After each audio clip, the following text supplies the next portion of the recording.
monde et bienvenue sur ma chaîne. Aujourd'hui, je vais vous raconter comment j'ai découvert que j'étais enceinte. Dans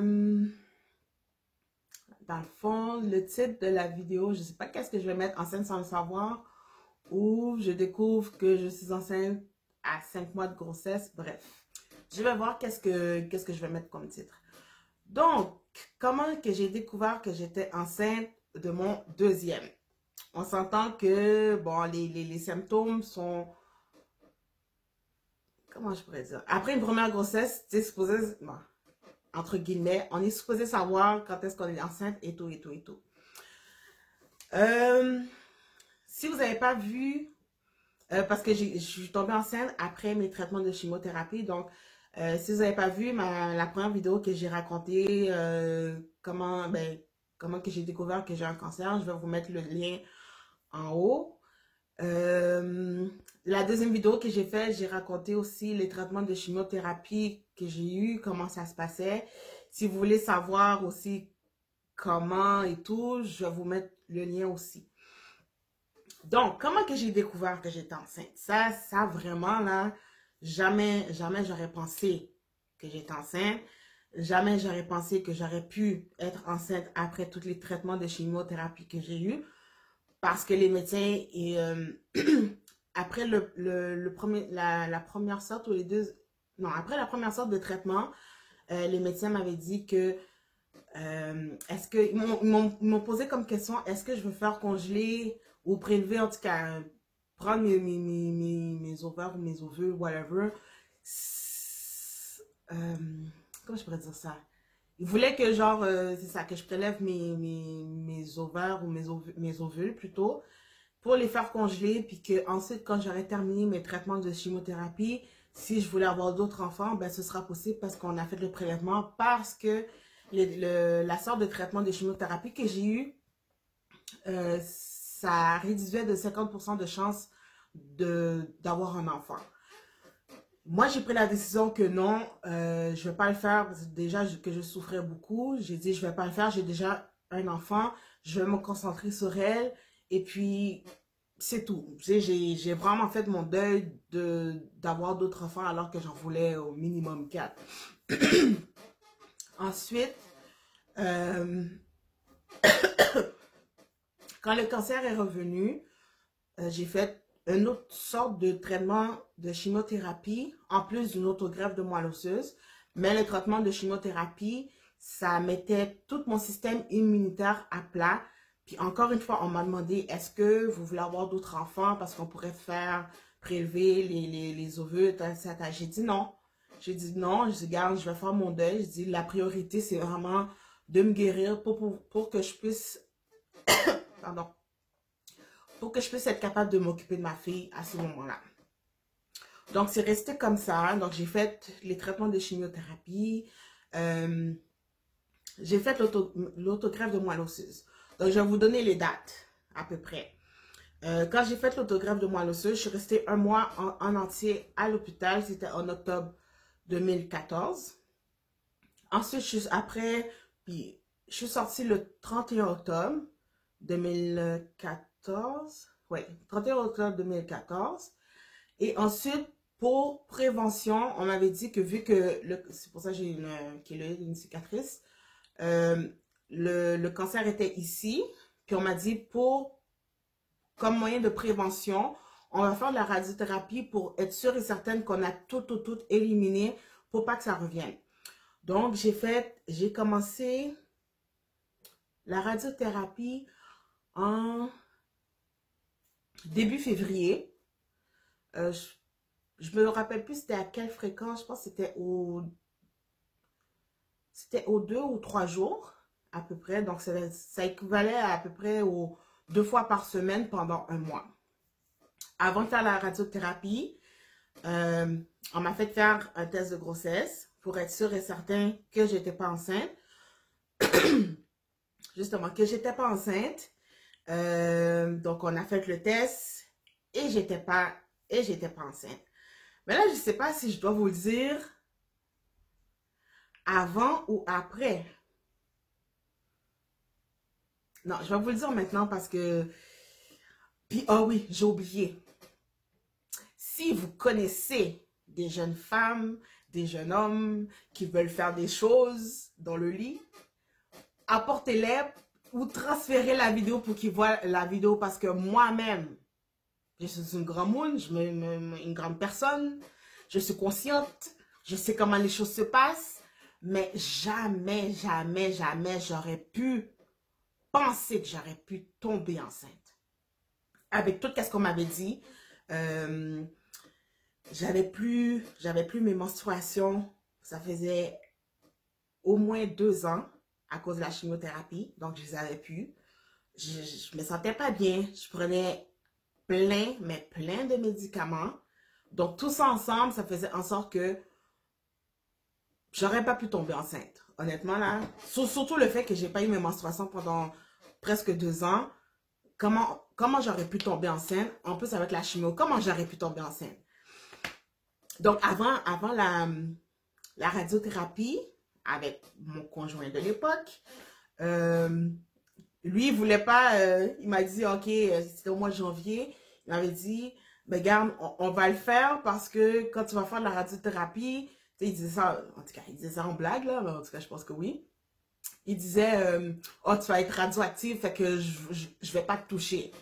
Là, moi, je disais, ben, tu sais, je suis fatiguée, ça me tente pas, tu sais, je file pas pour ça, même si ça faisait plusieurs mois qu'on n'avait rien fait, ça me tentait pas et tout et tout. Puis en plus, j'avais mal à la place, j'avais mal. Fait que, tu sais, ce que je lui ai dit, j'ai dit, ok, j'ai dit, si tu veux le faire, ben, on va trouver une solution. J'ai dit, tu fais juste te frotter sur moi. Fais juste te frotter sur moi. Et puis, that's it. Tu rentres pas parce que j'avais extrêmement mal. Donc, il s'est frotté, il a fait son affaire. Merci, bonsoir. Donc ça, je pourrais vous dire qu'on était mi-janvier. On l'a fait mi-janvier et c'était, honnêtement, c'était la seule fois entre l'étape de la chimiothérapie, l'autogreffe de moelle osseuse, que je restais 1 mois à l'hôpital. Je suis sortie le 31 octobre. On n'a rien fait. Juste mi-janvier, c'était la seule, quand je vous dis, la seule fois qu'on l'a fait. Mi-janvier. Et puis là, il n'est même pas rentré. OK? Il s'est juste frotté. Donc, février, on me fait faire le test de grossesse. Ça dit négatif, que je ne suis pas enceinte. Donc, s'ils avaient découvert que j'avais été enceinte, que j'étais enceinte, ils n'auraient pas fait de la radiothérapie. Mais le fait que c'était négatif, ils ont dit, OK, pas de problème, let's go, on y va. En plus, c'est ici. OK, fine. Fait que je fais les traitements de radiothérapie. Puis on me dit, les symptômes de radiothérapie, c'est moins pire que la chimiothérapie. J'ai dit, ah, ok, fine, parce que les symptômes de chimiothérapie, là, c'était vraiment pas agréable. Fait que là, j'ai dit, ok, au moins, tant mieux, j'aurais pas tout le temps le mal de cœur, que la fatigue, Comme, ok. Fait que là, je commence les traitements, je fais les traitements deux fois par semaine et tout. Puis là, plus les mois passent, ben les mois passent. Février passe, ok? Mars arrive. Mais là, je me sens pas bien, je me sens fatiguée. J'ai mal au sein. Puis là, j'étais suivie à un hôpital à Montréal. Puis là, j'explique au médecin que... Non, c'est pas vrai. J'ai dit au médecin, je dis, est-ce que c'est normal que je sente que j'ai mal au sein? Là, elle me dit, oui, c'est normal parce que la radiothérapie est ici. Donc, ça peut faire un effet que tu peux être sensible. Je suis comme, ok. Mais je suis fatiguée. Là, je dis au médecin, mais je suis fatiguée, je comprends pas, je suis fatiguée. Puis en plus, j'ai mal au cœur. Elle dit, ok. Ben là, elle me fait faire la prise de sang. Puis elle me dit, ah, ben on remarque que ton taux d'acide de folique. En tout cas, il y a quelque chose qui est pas normal. Elle me prescrit de l'acide folique. On s'entend qu'elle est médecin, elle m'a fait faire la prise de sang. En sachant que j'ai fait des traitements de chimiothérapie, que ça a diminué mon système immunitaire. Elle me prescrit l'acide folique. Je prends l'acide folique genre 1 fois par jour. Mais plus les semaines passent, moi je me sens bien. Je me sens pas bien. Je me sens pas bien. Je vomis. Mais jamais dans ma tête, j'aurais pu penser que c'était ça. Parce que, j'ai déjà un enfant. je sais c'est quoi les symptômes. Ma fille, quand j'étais enceinte de ma fille, c'était, j'ai reçu un message texte, c'était pénible, mais pénible. Mais bref, les mois passent, je me sens pas bien. Les mois passent, je me sens pas bien, je me sens pas bien. Puis, à un moment donné, je dis à mes soeurs, je dis, je comprends pas, j'ai mal dans la région, en bas. Je vais pas le dire parce que déjà, je suis pas populaire. YouTube pourrait me démonétiser même si je fais pas encore d'argent, mais bref. J'ai mal en bas, dans ma cave. J'ai mal. Puis à ma première grossesse, c'est comme si on m'avait botté avec une botte d'acier, là. Comme si j'avais reçu un gros coup, là. Puis l'affaire a duré jusqu'à temps que j'accouche. Mais là, j'avais ce symptôme-là, puis je disais à mes soeurs, je comprends pas, j'ai mal comme la première fois que j'étais enceinte, puis je comprends pas. Là, mes soeurs sont en train de rire, ha ha ha ha ha, mais peut-être que t'es enceinte, hein, peut-être que t'es enceinte, ha ha. Moi, je suis comme, ben ouais, c'est ça, puis je suis enceinte du Saint-Esprit parce que on n'a rien fait là avec mon conjoint là. Je dis, on n'a rien fait. Là, on est là en train de rire, ha ha ha. En plus, je suis en train de calculer. Bon, on l'a fait en janvier, ça veut dire que je serai enceinte de 5 mois. Oui, c'est ça, ha ha ha ha ha ha ha.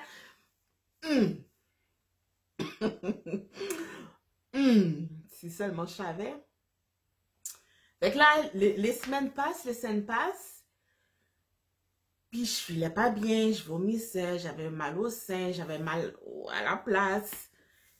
Je suis comme, ok, c'est pas normal, c'est pas normal. Et quand je vous dis que les femmes ont un sixième sens, ce sixième sens-là m'a fait faire la même chose à ma première grossesse, que je me sentais pas bien, je me sentais pas bien. Il y a quelque chose qui m'a dit, va donc faire un test de grossesse.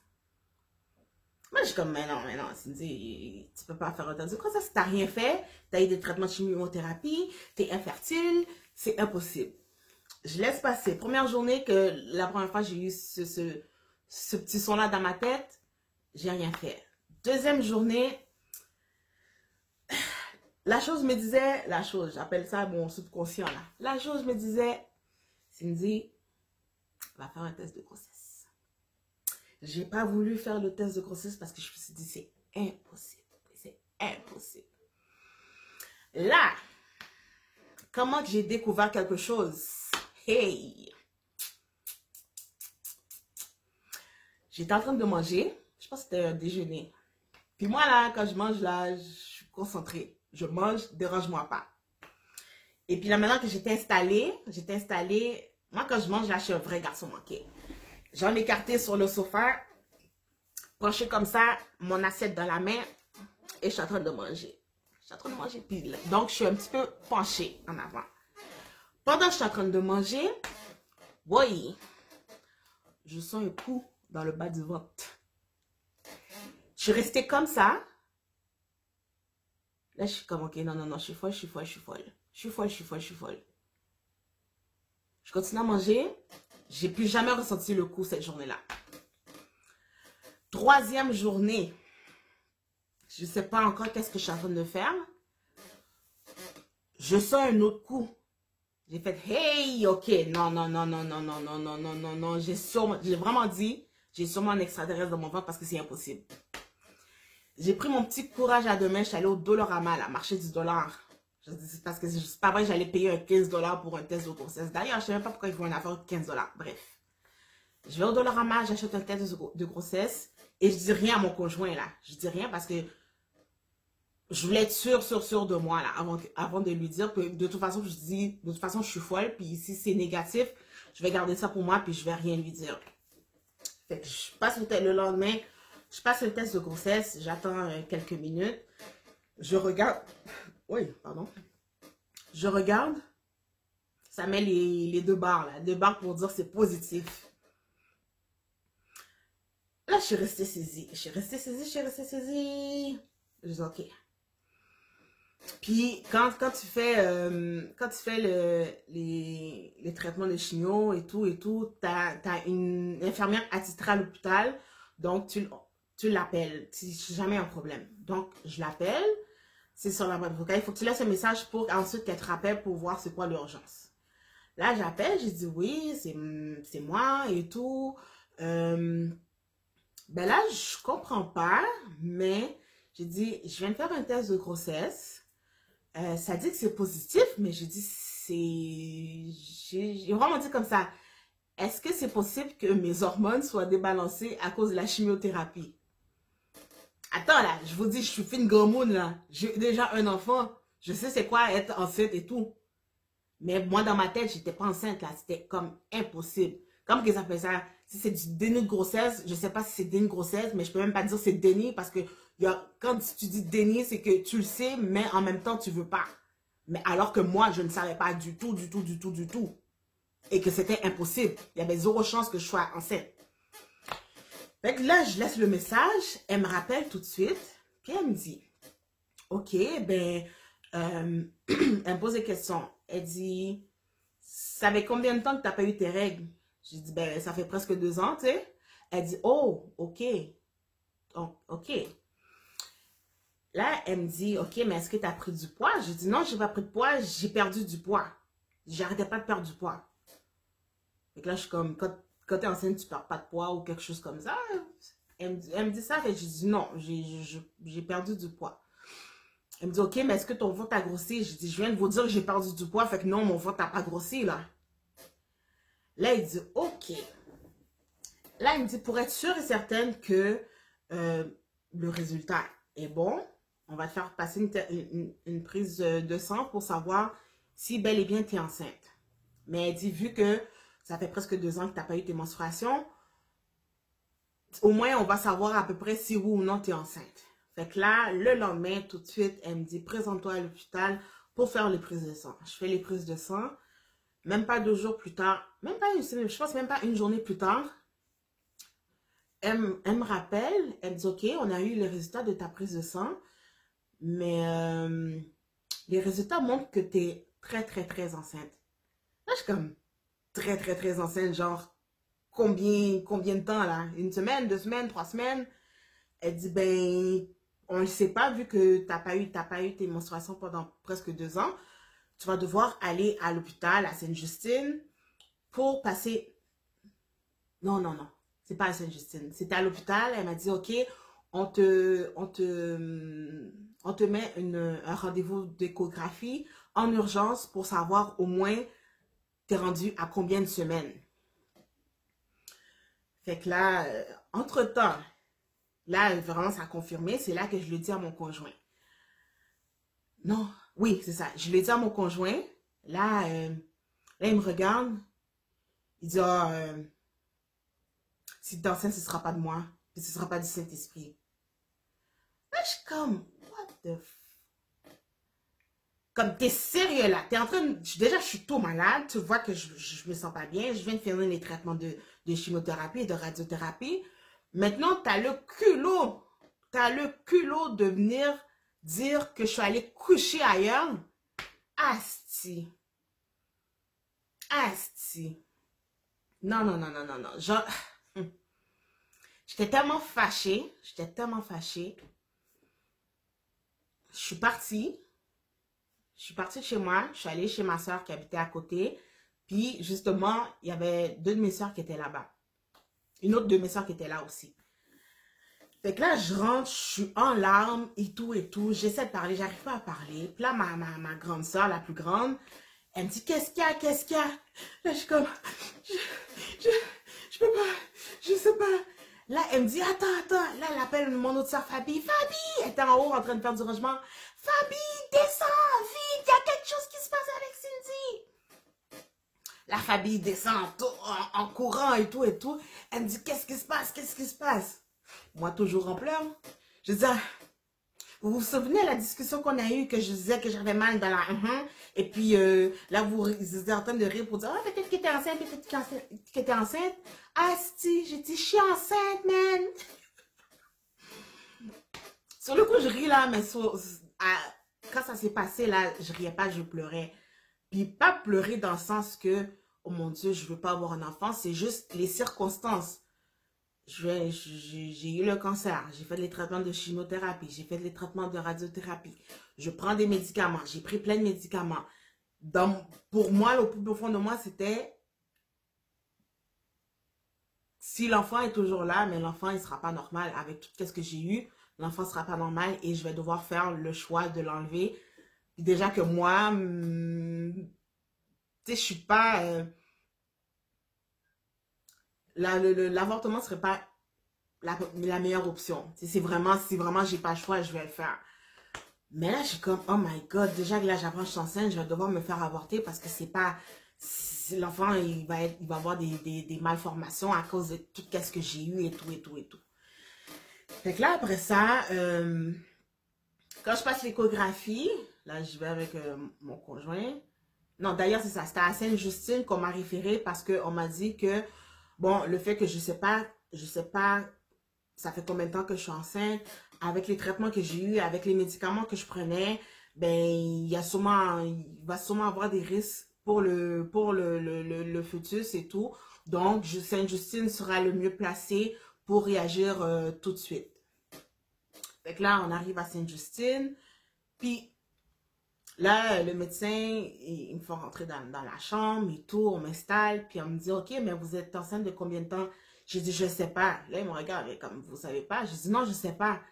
J'ai dit, je viens de découvrir que je suis enceinte, là. Je fais que, peux-tu juste me dire de combien de temps que je suis?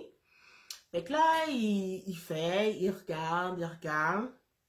Il dit, oh ben, le bébé a l'air en forme, tout va bien, la longueur de son cou, et tout est beau, et tout, et tout. Là, il me dit, ben, vous êtes rendu à 19 semaines, ça c'est presque 5 mois là. Vous êtes rendu à 19 semaines et c'est un petit garçon. Là, je suis comme, ok, il est en train de me dire que j'ai presque 5 mois, je ne le savais pas. Puis là, on m'annonce que c'est un petit garçon.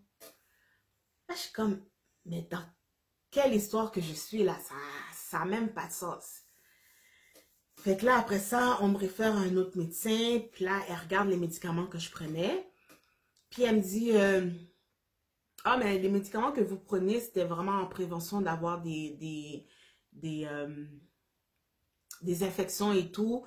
Puis elle dit, ah, mais ça, c'est des médicaments qu'on donne aussi aux femmes qui ont, je vais dire la lèpre, là, mais pas la lèpre, mais une infection transmise sexuellement et tout. Mais moi, on me donnait vraiment pour prévenir les infections. Elle dit, ben ça, on peut donner ça aux femmes quand elles sont enceintes et tout.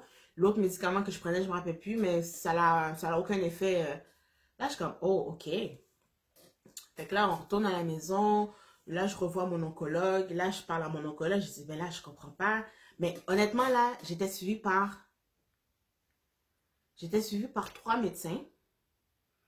Et les 3, dont mon oncologue, m'ont tous regardé comme, mais madame, on ne comprend pas. J'ai dit, si vous ne comprenez pas, vous êtes médecin, vous pensez que moi, je comprends en étant une simple patiente, là? Il dit, oui, mais c'est parce que vous avez passé le test de grossesse, non? Avant de commencer la radiothérapie, j'ai dit oui. Puis c'était négatif. Là, il dit, ah, peut-être parce que c'était trop tôt au moment de la grossesse qui fait que le test n'a pas détecté. Hmm.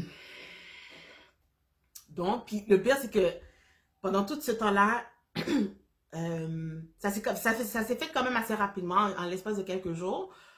Mais j'avais jamais, tu sais, à partir de là, tu sais, j'avais rien fait. J'ai pas touché mon ventre, j'ai rien fait. Puis après ça, dans la soirée, quand je suis revenue après le rendez-vous avec l'oncologue qui m'avait dit, tu sais, même si tu es malade, là, que tu es enceinte, tu sais, il y a des femmes qui sont en très bonne santé qui peuvent avoir des enfants qui ont des problèmes de santé. Donc, elle dit, c'est à toi de voir qu'est-ce que tu veux faire. Mais elle dit, moi, le conseil que je peux te dire, c'est que pas parce que tu as eu le cancer que ton enfant va avoir un problème de santé. C'est ça qu'elle m'a dit. Fait que, à partir de là, j'ai réfléchi, j'ai pris ma décision. Puis je me suis dit, regarde, si l'enfant doit avoir un problème, ben regarde, je vais dealer avec.